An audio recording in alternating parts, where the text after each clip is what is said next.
I'm back for more reviews. Roll the title! That's me! When I got to thinking about what movie I would end the October Horror-thon with, I went to my YouTube channel and the answer became clear. For whatever reason, no video I have ever made has come anywhere near close to the popularity of a video I made over a year ago. A review for a movie called Jason X. I have no idea what made that video so popular, but I figured I owed it to the Friday the 13th series to give them another chance. Who knows, maybe they could win me over this time. But probably not, because the movie I picked was Friday the 13th Part 8, Jason Takes Manhattan. Now I'm going to change things up with this video, because I took so many notes on this goddamn movie that I couldn't fit it into my regular structure. So instead of doing a recap and then my thoughts about the movie, I'm just going to tell you about the whole damn movie and tell you my thoughts as they come up. This movie opens on the city of New York, a town full of hoodlums, muggers, and drug addicts. So obviously you can tell this is going to be quite the love story to the Big Apple. But we'll get to that later, because Jason Takes Manhattan doesn't actually go to New York for another hour or more. Anyway, Jason Voorhees is awakened from his watery tomb at the bottom of Crystal Lake by an electrical cable or some shit. Who cares, right? Jason wakes up mighty pissed because he hasn't had his Folgers yet, and because it's what Jason do, he kills a couple of teenagers on a boat. One of those people is this stellar actress, whose rendition of Terrified looks a little bit more like she's impatiently waiting for someone, or she's just feeling a little gassy. Then we get to the story proper, where the SS Lazarus is about to set sail for New York with the graduating class of Lakeview High School. But don't pay attention to most of them because the movie forgets they exist. The high school is being chaperoned by biology teacher Charles McCulloch and whatever teacher Colleen Van Duzen. Also on board the ship is the captain's son Sean and Mr. McCulloch's niece Rennie, who is our main character and is terrified of water for reasons we'll find out in about an hour or so. Well, Sean and Rennie apparently know each other, which is unfortunate because then it makes this exchange happen. I heard you weren't coming. We changed our minds. I got you a present. But I didn't get you one. Forget it. It's a dumb little thing anyway. See, I thought when we got there, maybe we could hike to the top of the statue. Right, so you thought she wasn't coming, but you still bought her a gift and made plans for when you arrive at the place that she's not going. Well, you can forget about that because this is a Friday the 13th movie, so Jason's climbed on board. But it's also a terrible Friday the 13th movie, so there's a random rocker chick filming a music video on the roof of the ship with a random twerp from the AV club. And you could forget about that because she's dead. Later on, we start to understand a little bit more about why Rennie is afraid of water when she hallucinates a drowning boy. A hallucination that her dog sees for some reason. Toby! Then we see some kids boxing for some reason, and... Is that Kelly Who? What the fuck is she doing in this movie? Here's a quick funny story. Later on we find out that the dog is actually higher billed in the credits than Kelly Who is. Well, Lady Deathstrike is doing drugs with another inevitable victim when Mr. McCulloch comes around and tells the blonde girl that he's going to come by later and inspect her biology assignment. What he does not tell us is why the fuck they're on a graduation cruise and still expected to do homework. Then we go down to a sauna where a guy gets killed by Jason because he downright refuses to take the towel off of his face when he's having a conversation. What do you say we track down those babes later?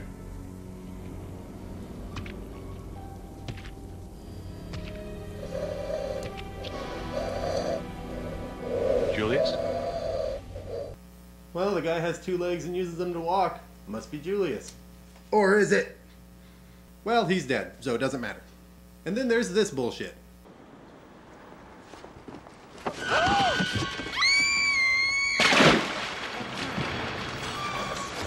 was an accident, I swear. Oh yeah, you must have just tripped on your path to jump off the ship yourself and accidentally knocked Rennie into the water, leaving her in the hands of the little asshole from the Nirvana album cover all grown up. Well, Mr. McCulloch goes to yell at the inevitable blonde victim and punishes her by saying, "You're not stepping off the ship until we return home." What the hell does that mean? No jumping off the ship in the middle of the Atlantic and killing yourself until you get home? But that's why I came on this stupid trip! But then we find out that her biology project is an attempt to seduce Mr. McCulloch. Take a closer look, Charles. I want to make sure I've labeled all my organs correctly. Well, no you didn't. Your heart's actually more in the center of your chest, no matter what the Pledge of Allegiance tells you, and your body actually has more than 2 organs. Then we find out that the entire thing was being filmed to be used as blackmail. But would that really work? I mean, he was pretty quick to push her off of him and reprimand her for trying to make out with him.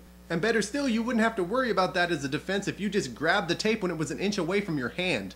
Well, Jason eventually stops dicking around and kills the captain by gently caressing his neck with the blunt side of a machete. Well, someone must now take control of the ship, and Mr. McCulloch decides that should be Sean, because he's the captain's son and that means he knows how to run a boat. It's the same reason I know absolutely everything about snakes as the son of a herpetologist. Well, Sean's first action as captain is to send Rennie alone to the bowels of the ship to drop the anchor. You know, because there's a killer on board and you failed to notify the Coast Guard, so the best course of action is to strand the boat in the middle of the Atlantic.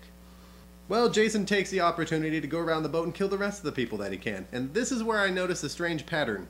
Everyone on the ship thinks that the best idea when being pursued by a murderer is to go deeper into the bowels of the ship where it's cramped and dark, as opposed to going up onto the deck where they can possibly jump out in the water and have a fighting chance. Noticing that so many people are getting killed leads a group of students to assemble some weapons in an attempt to take out Jason before he can take them out.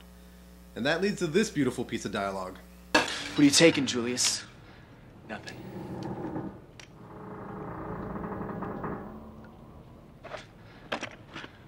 But this gun. That gun, it kind of counts as something, doesn't it, Julius? So why would you say, you know what, fuck it, let's move on. Well, Jason goes on killing more people until the writers realize that they mentioned Manhattan in their title and that they only have a half hour left in their movie. So they sink the ship and the remaining 5 people escape on a lifeboat to New York, joined shortly by Jason. Another 10 minutes after that, they realize that they've been talking about Rennie's fear of water for the entire movie and haven't explained it yet. So they show us Mr. McCulloch trying to force Rennie to learn how to swim by telling her that there's nothing to fear in the water. But I'm also going to try to motivate you by telling you there's someone in the water that will try to kill you. Better swim, Rennie, before Jason pulls you down. And as a reward for being the worst teacher ever, Jason kills Mr. McCulloch. So now it's down to Sean and Rennie versus Jason. Sean and Rennie eventually escape into the sewers of New York, where they finally manage to defeat Jason. And how did they manage to do it?